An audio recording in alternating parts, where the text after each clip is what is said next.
অর্ধযুগেরও বেশি সময় ধরে এমপিভুক্ত হয়নি গোপালগঞ্জের চান্দারবিল অঞ্চলে ৭টি গ্রামের একমাত্র শিক্ষা প্রতিষ্ঠান সদর উপজেলার শ্রী শ্রী হরিচাঁদ গুরুচাঁদ মাধ্যমিক বিদ্যালয়টি। এছাড়া ভবন, classroom, computer lab, science laboratory, খেলার মাঠের অভাব ও সরকারি পৃষ্ঠপোষকতা না থাকায় নানাবিধ সমস্যার কথা জানিয়েছে বিদ্যালয়ের শিক্ষার্থী ও শিক্ষকবৃন্দ। আমাদের এই বিদ্যালয়ের একটি টিনের ঘরে থাকি আমরা। আমাদের টিনের বিদ্যালয়, আমাদের খুব গরম লাগে, এত কষ্টে ক্লাস করি। আমাদের ভাগ্য এতটাই খারাপ যে আমাদের এই বিদ্যালয়টিতে কোনো পাঠাগার নেই। এখানে প্রায় 7টি গ্রাম নিয়ে এই বিদ্যালয়টি উদ্বোধন হয়েছে। এখানে অনেক শিক্ষার্থী আছে যারা কখনো স্কুলে যেতে পারেনি, কখনো তারা শিক্ষার বিষয়বস্তু সম্পর্কে এখনও জানে না, কিন্তু এই বিদ্যালয়টি হওয়ার কারণেই তারা এখন এই স্কুলে পাঠদান করছে, এখন অনেক কিছুই জানতে পারছে। আমি চান্দারবিল এলাকার বাসিন্দা। অনেক দাদা দিদিকে দেখতাম যখন তারা স্কুলে যেত, কিন্তু তারা যেত না, কারণ তাদের অনেক দূরত্ব পর্যাপ্ত করে তাদের যাওয়া লাগতো। তাদের 2 থেকে 3 ঘন্টা সময় ব্যয় করে তাদের স্কুলে যাওয়া লাগতো। বিদ্যালয়টি প্রতিষ্ঠার আগে অত্র 7টি গ্রামে কোনো মাধ্যমিক বিদ্যালয় ছিল না। এই এলাকার দরিদ্র ছাত্রছাত্রীদের কথা বিবেচনা করে বিদ্যালয়টি প্রতিষ্ঠা করেন এবং আমাকে ইংরেজি শিক্ষক হিসেবে নিয়োগ দেন।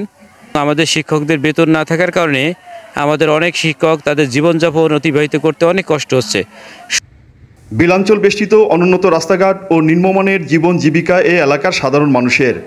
কোনো শিক্ষা প্রতিষ্ঠান না থাকায় দিন দিন শিক্ষার হারও কমতে থাকে এ এলাকায়।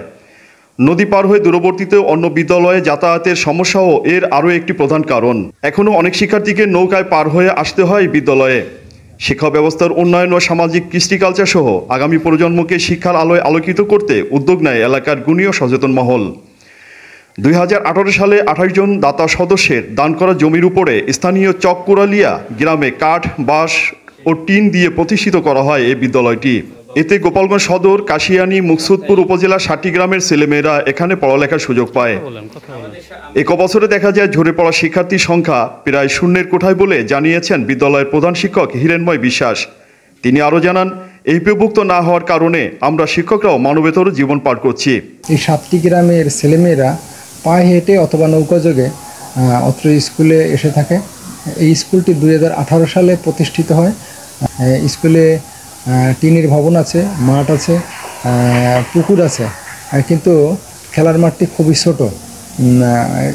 একাডেমিক ভবন নেই, বিজ্ঞানাগার নেই, কম্পিউটার ল্যাব নেই, প্রাচীর নেই, যার কারণে ছেলেমেয়েদের লেখাপড়ায় নানান ব্যাঘাত ঘটে এবং বেশি বর্ষা হলে স্কুলটি তলিয়ে যায়। 2 বছর বেশি বর্ষার কারণে বিদ্যালয়টি তলিয়ে গেছে, যার কারণে ছেলেমেয়েদের প্রায় 2 থেকে আড়াই মাস পাঠদান বন্ধ ছিল। যে 2019 সাল জানুয়ারি থেকে আমরা পাঠদান এখানে করে আসছি। এখনও শিক্ষা প্রতিষ্ঠানটি সকল শর্ত পূরণ সাপেক্ষ শিক্ষা প্রতিষ্ঠানটি এমপিওভুক্ত করা হয়নি। 2019 সাল থেকে 2025 সাল পর্যন্ত এই যে 7টা বছর এখানে শিক্ষকরা তাদের পাঠদান করে যাচ্ছে, মানবতার জীবনযাপন করছে। এই দ্রব্যমূল্যের বাজারে যাতে অনেক তাদের কষ্ট হচ্ছে। এ বিষয়ে গোপালগঞ্জের জেলা প্রশাসক মোহাম্মদ কামরুজ্জামান ওই বিদ্যালয়টির ভবন নির্মাণ সহ সকল সমস্যার সমাধানের আশ্বাস দেন।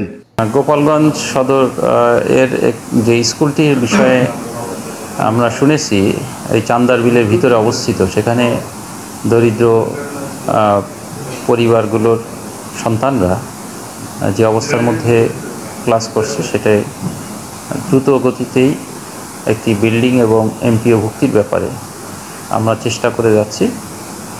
আমরা আশা করব যে খুব শীঘ্রই সেখানে একটি শিক্ষা প্রকৌশল থেকে বিল্ডিং করার প্রস্তাব পাঠানো হবে এবং সাথে সাথে এমপিভুক্তের জন্য